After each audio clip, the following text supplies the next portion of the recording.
Good morning बच्चों, क्या हाल चाल। मैं आपका अपने YouTube चैनल केमिस्ट्री पाठशाला में आपका स्वागत करता हूं। आई होप सभी आप लोग अच्छे होंगे। तो हम आपसे ये कहना चाहते हैं कि आज हम अपने टॉपिक को शुरुआत करते हैं। हमने आपको कक्षा 11 की केमिस्ट्री पढ़ा रखा है, जिसमें आप स्टार्टिंग का सारा चीज पदार्थ के बारे में पढ़ लिया है। पदार्थ कितने प्रकार के होते हैं, मिश्रण के बारे में पढ़ लिया है। आज हम सीखते हैं रासायनिक संयोजन का नियम। रासायनिक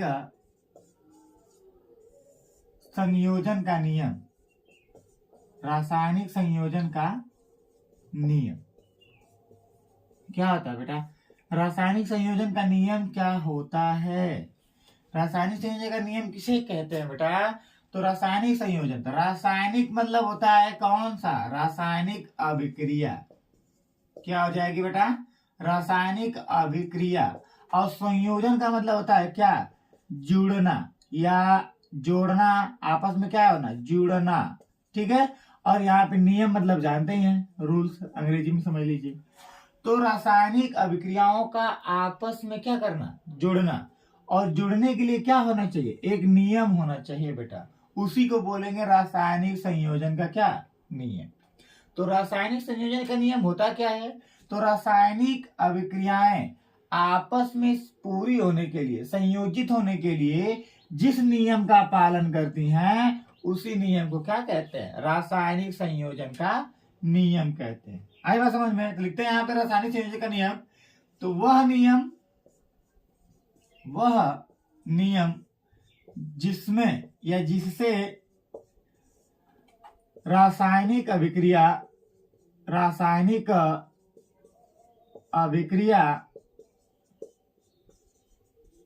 क्या होती है? संयोग करते हैं। रासायनिक अभिक्रिया संयोग करते हैं उस नियम को। एक सेकंड बच्चा।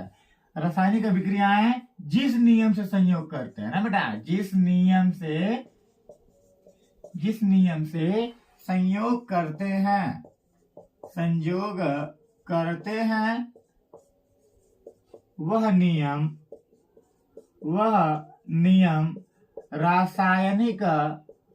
रासायनिक संयोजन का नियम कहलाता है। रासायनिक संयोजन का नियम कहलाता है। आई बात साथ समझ में बात? इसे कहने का मतलब यह है कि कोई न कोई ऐसा नियम होगा जिस नियम के तहत ही हमारे जो रासायनिक अभिक्रियाएं हैं वो क्या होती हैं? संपन्न होती हैं। उनमें जो पदार्थ होते हैं वो आपस में क्या होते हैं? जुड़ते हैं। उसी जुड़ने के नियम को ही क्या बोलते हैं? रासायनिक संयोजन का नियम कहते हैं। आई बात समझ में? तो जो रासायनिक संयोजन का नियम होता है ना बेटा, वह 5 प्रकार का होता है। ठीक है। कितने प्रकार का होता है बेटा? 5 प्रकार का। एक होता है द्रव्यमान संरक्षण का नियम। द्रव्यमान संरक्षण का नियम क्या होता है? द्रव्यमान संरक्षण का नियम होता है। दूसरा होता है स्थिर अनुपात का नियम। क्या होता है बेटा? स्थिर अनुपात का नियम होता है। अगला होता है बेटा आपका गुणित अनुपात का नियम। क्या होता है? गुणित अनुपात का नियम होता है। क्या होता है? गुणित अनुपात का नियम। फिर तीसरा चौथा होता है आपका व्युत्क्रम अनुपात का नियम। व्युत्क्रम अनुपात का नियम होता है। क्या होता है? व्युत्क्रम अनुपात का नियम। और अंतिम होता है बेटा गैलुसेक का गैसीय आयतन का नियम। गैसीय आयतन का नियम होता है। क्या होता है? गैलुसेक के गैसीय आयतन का नियम। तो हम बेटा स्थिर अनुपात को निश्चित अनुपात का नियम भी कह सकते हैं। निश्चित अनुपात का नियम भी कह सकते हैं। निश्चित अनुपात का नियम भी कह सकते हैं। जो यहाँ पे बेटा आप देखेंगे तो व्युत्क्रम अनुपात जो है, इसको तुल्य अनुपात का नियम भी कह सकते हैं। तुल्य अनुपात का नियम भी कह सकते हैं, अनुपात का नियम भी कह सकते हैं। आई बात समझ में? कोई दिक्कत बेटा? तो रासायनिक संयोजन का नियम किसे कहते हैं? तो जिस नियम के द्वारा अभिक्रिया, वह अभिक्रिया या जिस नियम के द्वारा अभिक्रियाएं आपस में, क्या यहां से गलती लग रहा है, नियम अभिक्रिया आपस में संयोग करते हैं, उसी को हम क्या बोलेंगे? रासायनिक संयोजन का नियम कहते हैं। बेटा नियम मैंने यहाँ पे लिख दिया था, मैं ध्यान में नहीं था इसलिए यहाँ पे नियम लिख दिया था। ठीक है, अब सेंटेंस सही है कि वह नियम जिससे रासायनिक अभिक्रिया आपस में क्या करती है? संयोग करती है, उसको हम क्या बोलेंगे बेटा? रासायनिक संयोजन का नियम कहेंगे। ठीक है, वो थोड़ा सा मिस्टेक हो गया था तो सही हो जाएगा। वहां पे केवल ये था कि मैंने वहां पे नियम लिख दिया था, ध्यान में उससे उतर गया है, इस वजह से क्या रखेंगे यहाँ पे? नियम लिख दिया था। ठीक है, और बाकी अब सही है। तो यह कितने प्रकार का होता है? 5 प्रकार के होते हैं। द्रव्यमान संरक्षण का नियम, स्थिर अनुपात का नियम, गुणित अनुपात का नियम, व्युत्क्रम अनुपात का नियम, और क्या? गैरुसेक का गैसीय आयतन का नियम। ये था बेटा यहाँ तक। तो आई होप समझ में आया होगा आपको। उतार लीजिए। ठीक है, यहाँ पे मिटाते रफ करते हैं इसको। अब हम बारी बारी से इन पढ़ते हैं, इसको नियमों को पढ़ते हैं कि आखिरकार ये नियम कहते क्या हैं। ठीक है, पहला नियम होता है आपका क्या?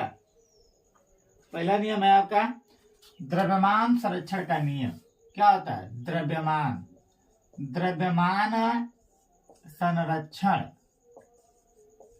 संरक्षण का नियम। पहला नियम होता है द्रव्यमान संरक्षण का नियम होता है। तो द्रव्यमान संरक्षण का नियम किसे कहते हैं बेटा? तो आइए देखते हैं।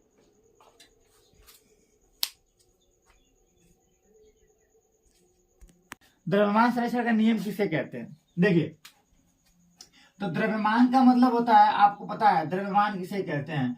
तो वस्तु की वास्तविक मात्रा, वस्तु की वास्तविक मात्रा को क्या कहते हैं? द्रव्यमान कहते हैं। और संरक्षण का मतलब होता है जो कभी खत्म ना हो, जो विनाश ना हो, यानी कि हमेशा वो बची रहे, उसी नियम को हम क्या कहते हैं? द्रव्यमान संरक्षण का नियम कहते हैं। आई बात समझ में? द्रव्यमान संरक्षण का नियम क्या होता है बेटा? तो द्रव्यमान संरक्षण का नियम हम किसे कहते हैं? तो यहाँ पे हो जाएगा। तो इसकी खोज जो थी ये हमारे किए थे एंटोनी लेवासिए नाम का एक वैज्ञानिक थे। एंटोनी लेवासिए नाम का एक वैज्ञानिक था, जिसने 1774 ईस्वी में, इसमें 1774 ईस्वी में इस नियम की क्या किया था? खोज किया था, है ना बेटा? तो जो हमारे द्रव्यमान संरक्षण का जो नियम है बेटा, द्रव्यमान संरक्षण का नियम का जो खोज किया गया था वो किसने किया था? एंटोनी लेवासिए ने किया था। कब किया था? 1774 ईस्वी में किया था, है ना बेटा? इन्होंने क्या बताया था? तो इस नियम के अनुसार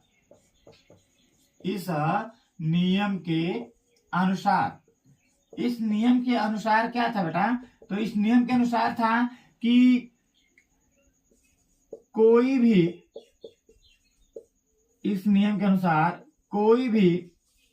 पदार्थ, ठीक है, कोई भी पदार्थ के द्रव्यमान को न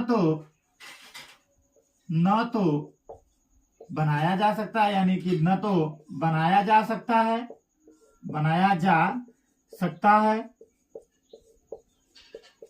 और न ही नष्ट किया जा सकता है।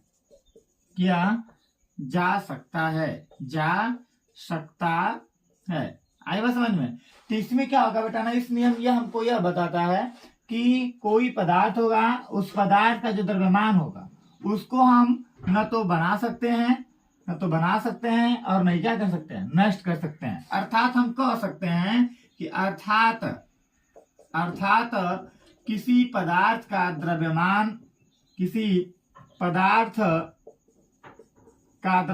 बेटा, द्रव्यमान क्या होता है? अविनाशी होता है। क्या होता है? अविनाशी होता है। आई बात समझ में? तो अविनाशी होता है। इसका मतलब कि जो कोई पदार्थ होगा उस पदार्थ का जो द्रव्यमान होगा वो क्या होगा, अविनाशी होगा, यानी कि जिसका कभी विनाश नहीं हो सकता है। यानी कि न तो उसको बना सकते हैं और न इसको क्या कर सकते हैं, नष्ट कर सकते हैं। किसी पदार्थ के द्रव्यमान को न तो बना सकते हैं और न क्या कर सकते हैं, नष्ट कर सकते हैं। उसी को क्या कहते हैं, द्रव्यमान संरक्षण का नियम। इसमें एक और होता है बेटा कि किसी रासायनिक अभिक्रिया का, किसी रासायनिक अभिक्रिया के अभिकारक का द्रव्यमान, अभिकारक का कुल द्रव्यमान, अभिकारक का कुल द्रव्यमान उत्पाद के कुल द्रव्यमान के क्या होता है, कुल द्रव्यमान के बराबर होता है, कुल द्रव्यमान के बराबर होता है। ये था बेटा हमारा द्रव्यमान संरक्षण का नियम। द्रव्यमान संरक्षण का नियम क्या कहता है कि कोई भी पदार्थ या किसी भी पदार्थ के द्रव्यमान को न तो हम नष्ट कर सकते हैं और न क्या कर सकते हैं, बना सकते हैं। उसी को हम क्या कहते हैं, द्रव्यमान संरक्षण का नियम। अर्थात हम कह सकते हैं कि जो कोई भी पदार्थ होगा उस पदार्थ का जो द्रव्यमान होगा वो क्या होगा, अविनाशी होगा। मतलब कभी उसका विनाश यानी उसका कभी अंत या उसका कभी लास्ट पोजीशन आ ही नहीं सकता। आई बात समझ में। और किसी रासायनिक अभिक्रिया के अभिकारक का कुल द्रव्यमान उत्पाद के कुल द्रव्यमान के क्या होता है बेटा, बराबर होता है। आई बात समझ में, कोई दिक्कत बताइए। इसमें क्या होगा बेटा कि इसे भौतिक या रासायनिक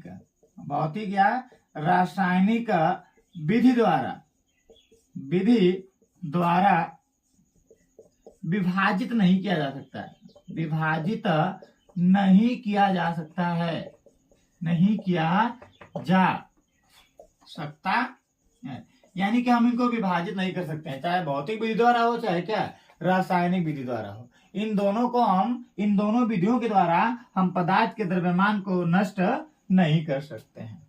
आई बात समझ में, कोई दिक्कत। जैसे हमने देख लिया यहाँ पे, तो हमने बताया कि अभिकारक का द्रव्यमान, अभिकारक का द्रव्यमान बराबर क्या बताया, एक सेकंड रुकिए, यहाँ पे हमने बताया अभिकारक का द्रव्यमान, अभिकारक का द्रव्यमान, और यहाँ पे हो जाएगा क्या, उत्पाद का द्रव्यमान।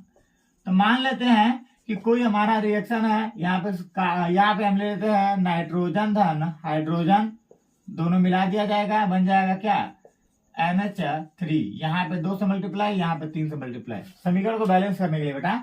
तो यहाँ पे एक नाइट्रोजन का 14 होता है, 2 नाइट्रोजन कितना हो जाएगा 28 हो जाएगा धन। एक यहाँ पे एक हाइड्रोजन का 1, तो 3 दूना के 6 हाइड्रोजन कितना हो जाएगा 6, बराबर कर लीजिए। 2 नाइट्रोजन कितना हो जाएगा 28, यहाँ पे हो जाएगा 6, दोनों को आपस में जोड़ देंगे तो 28 से 34, और यहाँ पे हो जाएगा 28 से कितना 34। देखिए दोनों का द्रव्यमान कैसा आया, बराबर आया। अभिकारक का कुल द्रव्यमान बराबर आया, उत्पाद के बराबर आया। किसके बराबर, उत्पाद के बराबर। यानी कि इसमें न तो द्रव्यमान नष्ट हुआ और न इसको हम क्या कर सके, बना सके। इसलिए कहा गया है कि द्रव्यमान संरक्षण का नियम, द्रव्यमान संरक्षण का नियम में क्या होगा कि द्रव्यमान क्या होते हैं, अविनाशी होते हैं। न तो इनको बनाया जा सकता है और न क्या कर सकते हैं, नष्ट कर सकते हैं। आई बात समझ में। लेकिन यहाँ पे हमारे एक वैज्ञानिक थे, कौन था, नोट में इसको लिखेंगे। नोट में एक वैज्ञानिक थे हमारे, कौन, अल्बर्ट आइंस्टीन। अल्बर्ट आइंस्टीन थे।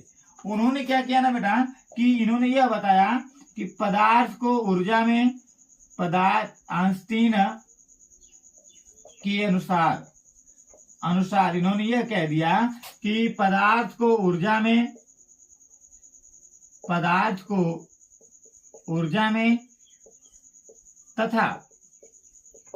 ऊर्जा को बताया कि द्रव्यमान को ऊर्जा में तथा ऊर्जा को द्रव्यमान में क्या कर सकते हैं, परिवर्तित कर सकते हैं। इन्होंने एक समीकरण दिया जिसे क्या बोलते हैं, E बराबर क्या, E बराबर MC का क्या स्क्वायर, जहां पे E हमारा क्या है, ऊर्जा है, M हमारा क्या है, द्रव्यमान है, और सी जो है निर्वात में प्रकाश की चाल, निर्वात में चाल कितना होता है 3 × 10 की घात कितना होता है 8 मीटर प्रति सेकंड होता है। आई बात समझ में? कोई दिक्कत बेटा?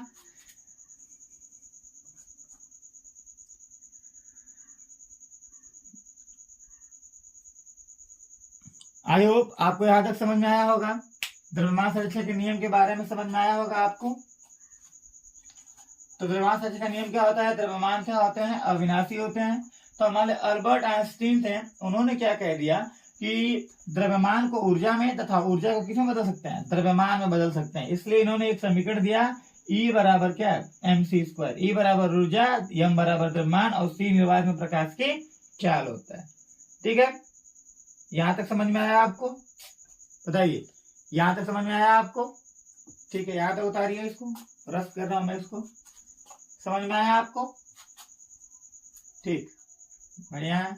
यहाँ पे किसी अभिक्रिया के लिए था कि अभिकारक का द्रव्यमान उत्पाद के द्रव्यमान की क्या होता है? हमेशा बराबर होता है। ठीक है, आगे देखते हैं, आगे बढ़ते हैं बेटा।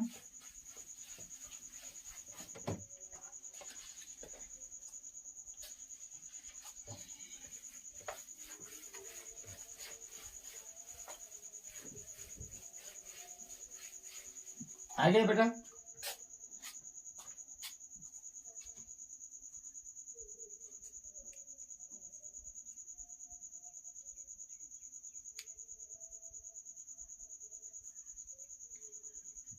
आगे क्या है? आगे है आपका स्थिर अनुपात का नियम। क्या नियम है इस आपका? स्थिर अनुपात का नियम। स्थिर अनुपात का नियम। स्थिर अनुपात का नियम आपका क्या कहता है बेटा? स्थिर अनुपात का नियम आपका कहता है कि यहाँ पे स्थिर, स्थिर का मतलब होता है क्या? निश्चित। क्या होता है? निश्चित। निश्चित का मतलब कि ये कभी बदलेगा नहीं। एक बार स्थिर हो गया तो क्या हो गया? स्थिर हो गया, उसमें किसी प्रकार का परिवर्तन नहीं होगा। और अनुपात का मतलब उनके बीच का क्या? रेशियो, अनुपात। इसका मतलब ये बेटा कहा गया कि यह जो नियम है बेटा, यह जो नियम था, यह नियम 1799 ईस्वी में दिया गया था। किस ईस्वी में दिया गया था? 1799 ईस्वी में दिया गया था, है ना। इस नियम का जो खोज किए थे, इनका नाम था क्या? प्राउस्ट था। क्या था? Proust, Joseph Proust. पूरा नाम था इनका जोसेफ, यानी जे प्राउस्ट था। क्या नाम था? जे प्राउस्ट, यानी जोसेफ प्राउस्ट करते थे। आई बात समझ में? तो जोसेफ प्राउस्ट ने हमें क्या बताया? जोसेफ प्राउस्ट ने हमें यह बताया कि यह जो नियम है बेटा ना, यह नियम या इस नियम के अनुसार, इस नियम के अनुसार, इस नियम के अनुसार इन्होंने क्या बताया? इस नियम के अनुसार बताया गया कि किसी भी पदार्थ को, किसी भी पदार्थ को किसी भी स्रोत से या प्रयोगशाला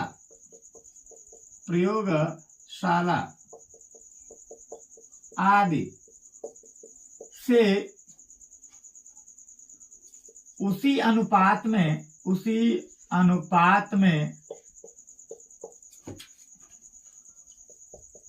प्राप्त कर सकते हैं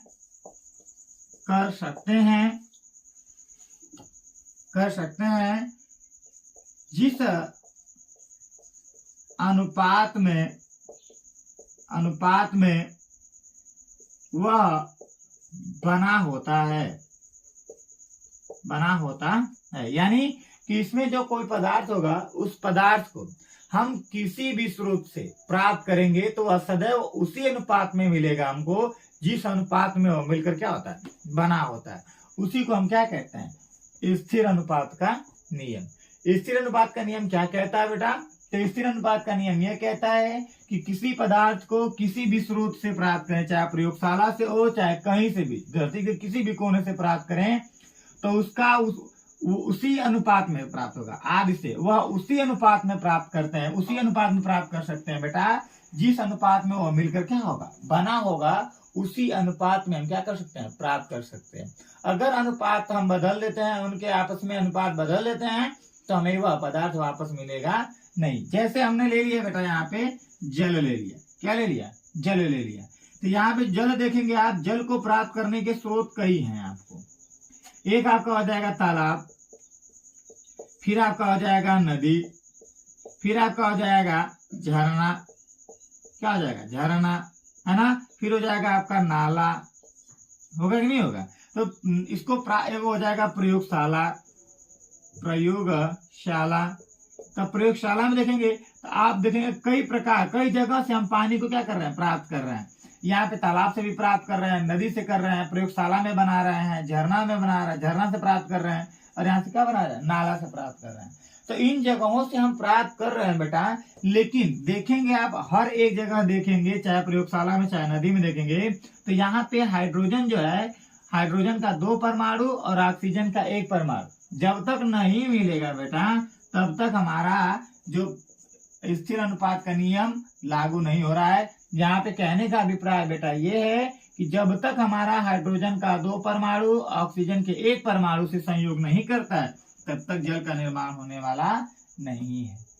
किसी भी लैब में अगर बनाना चाहें हम, तो जब तक हाइड्रोजन का 1 द्रव्यमान ऑक्सीजन के 8 द्रव्यमान से संयोग नहीं करेगा बेटा, तब तक जल का निर्माण होने वाला नहीं है। इसीलिए कहा जाता है कि बताया गया, यह नियम जोसेफ प्राउस थे, उन्होंने बताया कि इस नियम के अनुसार किसी भी पदार्थ को हम कहीं भी किसी भी स्रोत से प्राप्त करें, तो वह उसी अनुपात में प्राप्त होगा जिस अनुपात में मिलकर के क्या होगा, वह बना होगा। आई ना समझ में। तो जैसे यहाँ पे स्रोत कई हो सकते हैं, जैसे पानी को ही देख लीजिए, तालाब से प्राप्त कर सकते हैं, नदी से प्राप्त कर सकते हैं, झरने से प्राप्त कर सकते हैं, नाला से प्राप्त कर सकते हैं। प्रयोगशाला में हाइड्रोजन और ऑक्सीजन को लेकर के बना सकते हैं। तो यह तभी बनेगा बेटा जब तक हमारा जल का 2 अणु ऑक्सीजन के 1 अणु से संयोग नहीं करेगा, तब तक हमारा जो जल का निर्माण होने वाला नहीं है। इसीलिए कहा गया है स्थिर अनुपात का नियम, यानी कि तत्वों का जो अनुपात होगा वह आपस में कैसा होगा, निश्चित होगा। आई बात समझ में, ठीक है, रफ कर लीजिए।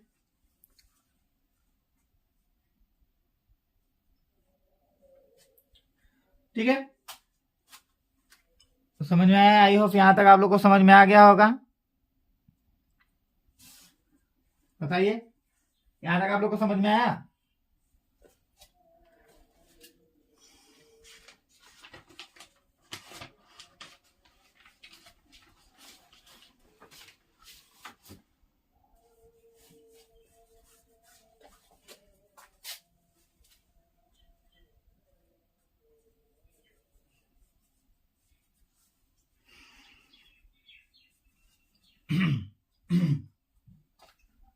आया बात समझ में बेटा? ठीक, यहां तक समझ में आया। आगे देखते हैं।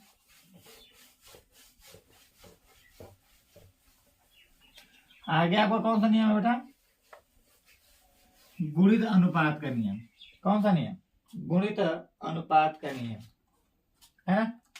गुणित अनुपात का नियम था आपका, गुणित अनुपात का नियम, अनुपात का नियम है आपका, क्या है? गुणित अनुपात का नियम। आया समझ में? गुणित अनुपात का नियम, law of multi proportional rules, है ना, या लॉ ऑफ मल्टी प्रोपोर्शनल, है ना, प्रोपोर्शन। तो यहां तक आप पढ़ते हैं बेटा। तो गुणित का मतलब क्या हो जाएगा? आपस में गुणा में होना। किसमें होना? गुणा होना। आपस में क्या होना? गुणा होना। तो इनके जो अनुपात होंगे वो आपस में कैसे होंगे? गुणित अनुपात के रूप में होंगे। तो यह जो नियम है बेटा, यह जो नियम दिया गया था आपको 1804 ईस्वी में। कितने में? 1804 ईस्वी में एक वैज्ञानिक थे, जे डाल्टन, यानी जॉन डाल्टन थे। जे डाल्टन थे, क्या थे? जे डाल्टन नाम के वैज्ञानिक थे। उन्होंने ही इस नियम का क्या किया था? प्रतिपादन किया था, है ना बच्चा? तो इसमें क्या होता है, इसमें बताया जाता है यह कि यदि इस नियम के अनुसार, यहां पे देखिए, इस नियम के अनुसार क्या होता है बेटा? तो किसी या जब कोई दो अलग अलग द्रव्यमान वाले केवल दो, जब दो अलग अलग द्रव्यमान वाले तत्व आपस में जुड़ते हैं बेटा, क्या करते हैं? आपस में जुड़ते हैं, आपस में क्या करते हैं? जुड़ते हैं। तो दो या दो से क्या बनाते हैं? दो या दो से अधिक यौगिक बनाते हैं, अधिक यौगिक क्या करते हैं? बनाते हैं। दो या दो से अधिक क्या करते हैं? यौगिक का क्या करते हैं? निर्माण करते हैं। यौगिक क्या करते हैं? बनाते हैं। तो दो या दो से अधिक यौगिक का क्या करते हैं? निर्माण करते हैं। दो या दो से अधिक यौगिक क्या करते हैं? बनाते हैं। तो एक तत्व का द्रव्यमान स्थिर तथा दूसरे का द्रव्यमान किस अवस्था में रहता है? सरल गुणित अनुपात में क्या होता है? प्राप्त होता है। सरल गुणित अनुपात में क्या होता है बेटा? प्राप्त होता है। सरल गुणित अनुपात में क्या होता है? प्राप्त होता है। आई बात समझ में? तो कहने का मतलब देखेंगे, यहाँ पे लिखा है कि जब कोई दो, यानी दो अलग अलग द्रव्यमान वाले, तो कोई अलग द्रव्यमान वाले तत्व ले लेते हैं। जैसे हमने ले लिया क्या? कार्बन ले लिया, और यहाँ पे क्या ले लिया? ऑक्सीजन ले लिया। दोनों का द्रव्यमान क्या है? अलग अलग है। अलग अलग है कि नहीं? कार्बन का 12 हो गया, ऑक्सीजन कितना होता? 16 हो गया। सब अलग अलग द्रव्यमान वाले हैं। तो यह जब आपस में जुड़ेंगे बेटा, तो जुड़ेंगे तो कई ठो यौगिक बना रहे हैं। जैसे कार्बन मोनोऑक्साइड हो गया, कार्बन डाइऑक्साइड हो गया, कार्बन ट्राइऑक्साइड कह लीजिए इसको, चाहे आप क्या कह लीजिए, कार्बोनेट कह लीजिए, है ना। तो ये तरह तीन यौगिक का निर्माण करता है। यह दोनों जो अलग अलग द्रव्यमान वाले तत्व हैं, यह तीनों जो है एक ऑक्सीजन से, जो अलग अलग द्रव्यमान वाले तत्व हैं, और कार्बन और क्या? ऑक्सीजन, ये दोनों आपस में मिलकर कितने यौगिक का निर्माण करते हैं? तीन यौगिक का क्या करते हैं? निर्माण करते हैं। तो बताया गया यौगिक का निर्माण करते हैं। तो इसमें एक तत्व का द्रव्यमान क्या रहता है? स्थिर रहता है। तो यहाँ पे देखेंगे आप, तो अनुपात निकालिए इसका। तो कार्बन ऑक्सीजन 2, कार्बन ऑक्सीजन कितना? 3। तो आप देखेंगे सब में, तो आप यहाँ पे सब में देखेंगे तो इसमें भी कार्बन है, इसमें भी कार्बन, इसमें भी कार्बन, और सभी कार्बन का परमाणु क्रमांक कितना, परमाणु द्रव्यमान कितना दिया? 12 दिया। और यहाँ पे ऑक्सीजन का देखेंगे आप, जब ऑक्सीजन का देखेंगे बेटा आप, तो यहाँ पे देखेंगे 16, 32, और यहाँ पे क्या? 16 के 32, 16 48 हो जाएगा। हो रहा है कि नहीं हो रहा है? तो आप यहाँ पे देखें बेटा, तो अगर एक तत्व का द्रव्यमान तो निश्चित हो गया, अब दूसरे वाले का अनुपात निकालते हैं। दूसरे वाले यानी कि ऑक्सीजन का O अनुपात O2 अनुपात है कितना? O3, क्योंकि यही अनुपात निकल के आया है। तो जब इनको हम अनुपातित करते हैं तो 16 अनुपात 32 अनुपात कितना? 48। यानी कि आप देखेंगे तो 16 एकम 16, दुना के 32, 16 क्या? 48। इनके जो अनुपात है बेटा, एक सरल गुणित अनुपात में, तो 16 एकम 16, 16 दुना के 32, 16 कितना? 48। एक सरल गुणित अनुपात के रूप में क्या हो रहा है? प्राप्त हो रहे हैं। आए बात समझ में? तो इसीलिए हम इस नियम क्या नाम देते हैं? गुणित अनुपात का नियम कहते हैं। जिसकी खोज कब हुई थी? 1804 ईस्वी में हुई थी। और किसने खोज किया था? जॉन डाल्टन ने किया था। इन्होंने क्या बताया कि अलग अलग द्रव्यमान वाले तत्व होंगे, दो अलग द्रव्यमान वाले तत्व होंगे, और दोनों जब आपस में जुड़ते हैं, तो जुड़ने के बाद यदि दो या दो से क्या करते हैं? अधिक यौगिक बनाते हैं, तो एक तत्व का द्रव्यमान क्या रहेगा? निश्चित रहेगा। और दूसरे वाले का द्रव्यमान किसमें प्राप्त होगा? सरल गुणित अनुपात में प्राप्त होता है। तो उस नियम को क्या कहते हैं? गुणित अनुपात का नियम कहते हैं। आई बात समझ में? कोई दिक्कत बताइए, बताइए बेटा, कोई दिक्कत बताइए, बताइए बेटा।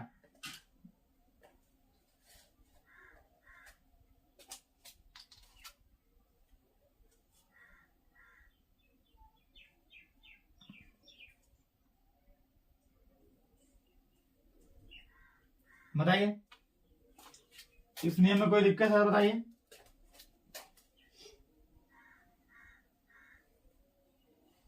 बताइए। ठीक, हम आगे बढ़ते हैं, अगला नियम पढ़ते हैं। अगला नियम पढ़ते हैं। अगला नियम क्या कहता है आपका? अगला नियम क्या कहता है? अगला नियम है आपका व्युत्क्रम अनुपात का नियम। व्युत्क्रम अनुपात का नियम। व्युत्क्रम अनुपात का नियम क्या होता है? व्युत्क्रम अनुपात का नियम, तो यह जो नियम है बेटा, इसको दिए थे हमारे कौन थे वैज्ञानिक? रीचर नाम के वैज्ञानिक थे। कौन थे? रीचर नाम के वैज्ञानिक थे, जिन्होंने कब दिया था? 1792 ईस्वी में दिया था। किस ईस्वी में? 1792 ईस्वी में दिया गया था। तो इस नियम के अनुसार क्या है?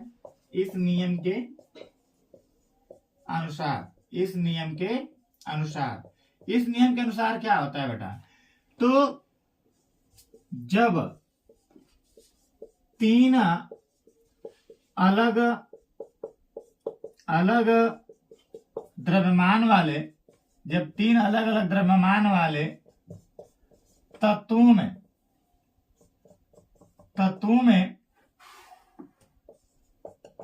एक तत्व का द्रव्यमान निश्चित कर दिया जाए। एक तत्व का द्रव्यमान क्या हो?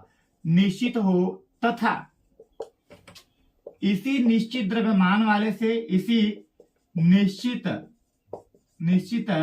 द्रव्यमान वाले तत्व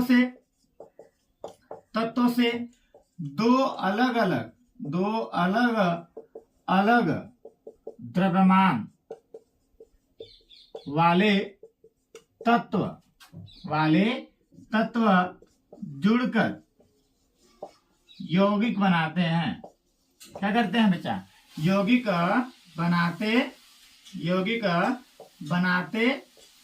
जब यौगिक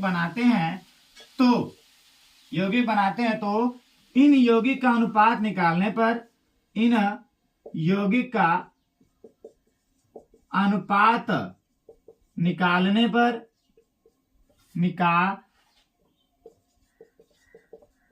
पर जो अनुपात प्राप्त होगा वे तत्व उसी अनुपात में जुड़ेंगे। वे तत्व उसी अनुपात में क्या करेंगे बेटा? जुड़ते हैं। जैसे हमने मान लिया बेटा कि यहाँ पे तीन अलग अलग द्रव्यमान वाले तत्व ले रहे हैं हम। तीन अलग अलग द्रव्यमान वाले क्या कर रहे हैं? तत्व ले रहे हैं। जैसे मैंने मान लिया यहाँ पे हमारा कार्बन हो गया, यहाँ पे हाइड्रोजन हो गया, यहाँ पे क्या हो गया? ऑक्सीजन हो गया। तो हमने जब रिएक्शन किया बेटा, तो कार्बन ने ऑक्सीजन के साथ रिएक्शन किया तो क्या बना दिया? CH4 बना दिया। कार्बन ने ऑक्सीजन के साथ क्रिया किया तो क्या बना दिया? CO2 बना लिया। जबकि कार्बन का द्रव्यमान 12, ऑक्सीजन का 16, हाइड्रोजन का द्रव्यमान कितना होता है? 1 होता है। ये हमारे अलग अलग द्रव्यमान है। तो कार्बन ने हाइड्रोजन के साथ लिया तो क्या बना दिया? मीथेन बना दिया। और कार्बन ने ऑक्सीजन के साथ लिया तो क्या बना दिया? कार्बन डाइऑक्साइड बना दिया। ठीक है, तो इन दो सबका जो यौगिक हमको प्राप्त हुए हैं, कार्बन हाइड्रोजन और यहाँ पे कार्बन क्या? ऑक्सीजन। तो इन दोनों का हम द्रव्यमान निकालते हैं। तो आप देखेंगे तो कार्बन का 12, हाइड्रोजन का कितना? 4। यहाँ पे हो जाएगा कार्बन का 12, ऑक्सीजन का कितना? 32 हो जाएगा। होगा कि नहीं? तो देखिए, एक तत्व का द्रव्यमान क्या है? निश्चित है। तो इसके साथी द्रव्यमानों को आपस में निकाला जाए। जैसे इस 4 और 32 को निकाला जाता है, 4 एकम 4, 4/32। ये अनुपात निकल क्या है? तो ये अनुपात किसका होता है बेटा? आप देखेंगे तो किसका होगा? हाइड्रोजन और ऑक्सीजन का होगा। किसका होगा? हाइड्रोजन और ऑक्सीजन का होगा। तो यहाँ पे देखिए, दोगुना किया गया है। 2 दूना के 4 और 2 8 कितना? 16। अरे 16 दूना के कितना हो जाएगा? 32 हो जाएगा। तो यहाँ पे जब हम हाइड्रोजन और ऑक्सीजन को कभी भी जोड़ेंगे तो ये किस अनुपात में जोड़ेंगे? 1:8 का जो द्रव्यमान होगा उसी अनुपात में क्या करेंगे बेटा? जुड़ेंगे। आई बात समझ में? तो यह नियम हमको क्या कहता है कि जब तीन अलग अलग द्रव्यमान वाले तत्व होंगे और उन तत्वों का द्रव्यमान क्या हो? एक तत्व का द्रव्यमान क्या हो? निश्चित हो। द्रव्यमान वाले तत्वों में एक तत्व का द्रव्यमान क्या होना चाहिए? निश्चित होना चाहिए। तथा इसी निश्चित द्रव्यमान वाले से जो दो अलग अलग द्रव्यमान वाले तत्व हैं आपस में जुड़ेंगे और जुड़ करके क्या बनाते हैं? यौगिक बनाते हैं। क्या करते हैं, यौगिक बनाते हैं। तो जब यौगिक बनाएंगे बेटा तो उन यौगिकों का जो अनुपात निकालेंगे तो जो एक निश्चित द्रव्यमान वाला तत्व है वो तो हट जाएगा, लेकिन जो अगला इनका जो तत्व होगा ये वाला, अगर इनका हम अनुपात निकालते हैं तो जो अनुपात इनका निकल के आएगा वह सदैव उसी अनुपात में आपस में क्या करेंगे, वो जुड़ते हैं। आई बात समझ में, वो सदैव उसी अनुपात में आपस में क्या करते हैं, जुड़ते हैं। देखिए ये नियम था, कौन सा नियम था, व्युत्क्रम अनुपात का नियम था। आई बात समझ में, ठीक है आगे देखते हैं।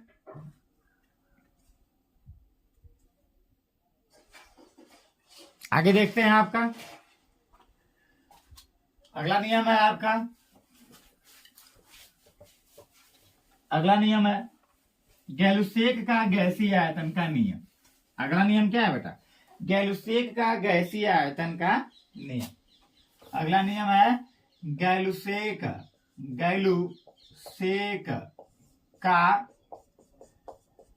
गैसीय आयतन का नियम। गैसीय आयतन का नियम है आपका गैलुसेक का गैसीय आयतन का नियम। यानी कि गैलुसेक नाम का एक वैज्ञानिक था, गैलुसेक नाम का एक वैज्ञानिक था जिसने किसके ऊपर नियम दिया था, गैस के ऊपर अपना नियम दिया था, गैस के आयतन के ऊपर अपना नियम दिया था। इसलिए इस नियम का क्या बोलते हैं, गैलुसेक का गैसीय आयतन का नियम। यह जो नियम है बेटा, यह नियम 1808 ईस्वी में खोजा गया था।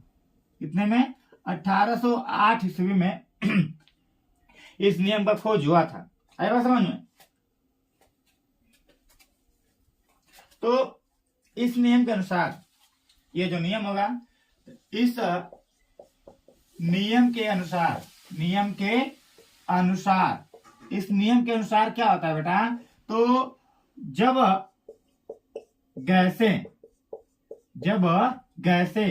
आपस में संयोग करती हैं, तो जब आपस में क्या करती हैं, संयोग करती हैं, तो आपस में क्या करती हैं, संयोग करती हैं, तो उत्पाद भी गैस प्राप्त होता है, गैस प्राप्त होता है। तो इनके आयतन का अनुपात एक सरल अनुपात प्राप्त होता है। आयतन का अनुपात एक सरल अनुपात में क्या होता है, प्राप्त होता है। क्या होता है, प्राप्त होता है। सरल अनुपात में क्या होता है, प्राप्त होता है। तो आप देखेंगे यहाँ पे, तो सरल आयतन में जैसे हमने मान लिया कि यहाँ पे हाइड्रोजन है, यहाँ पे क्या हो गया, ऑक्सीजन है, या आप कह लीजिए यहाँ पे हाइड्रोजन है और यहाँ पे क्या है, क्लोरीन है। दोनों किस अवस्था में बेटा, गैसीय अवस्था में। जब दोनों को आपस में हम मिलाते हैं तो क्या प्राप्त बनेगा, HCl बनेगा, जो कि हमारे ये भी किस अवस्था में है, गैस अवस्था में। ये भी गैस अवस्था में है, ये भी क्या है, गैस अवस्था में। तो जो इनका अनुपात निकालेंगे हम, तो यहाँ पे देखेंगे तो हाइड्रोजन का अनुपात कितना है, 1, इसका भी कितना है, 1, और यहाँ पे कितना है, 2। तो इन्हीं के आयतन जो है एक सरल अनुपात में होंगे, तो इसी को क्या बोलेंगे हम, गैलुसेक का गैसीय आयतन का नियम। ठीक है बेटा, तो आज हम यही तक पढ़ते हैं, अगला हम टॉपिक कल पढ़ेंगे। ठीक है, तो अगला टॉपिक हम कल पढ़ेंगे। ये था आपका रासायनिक संयोजन का नियम, कक्षा 11 का था। आई होप आपको अच्छी तरीके से समझ में आया होगा। तो आप मेरे चैनल्स को और भी डिस्ट्रीब्यूट करिए, और भी लोगों के पास भेजिए, ताकि वो लोग भी टूटी फूटी भाषाओं में, सरल भाषाओं में क्या कर सके, केमिस्ट्री को पढ़ सके। कॉलेज जो आपका कॉलेज होगा उसमें बच्चों से सब्सक्राइब करवाइए मेरे चैनल्स को, ताकि उन लोग के पास भी क्या हो सके, मेरा वीडियो आसानी से क्या मिल सके, पहुंच सके उनके पास। आई बात समझ में बच्चा। तो आज हम बस यहीं तक पढ़ते हैं, अगला लेक्चर आप लोग को कल पढ़ा जाएगा। ठीक है, तो आज के लिए जय हिंद, जय भारत।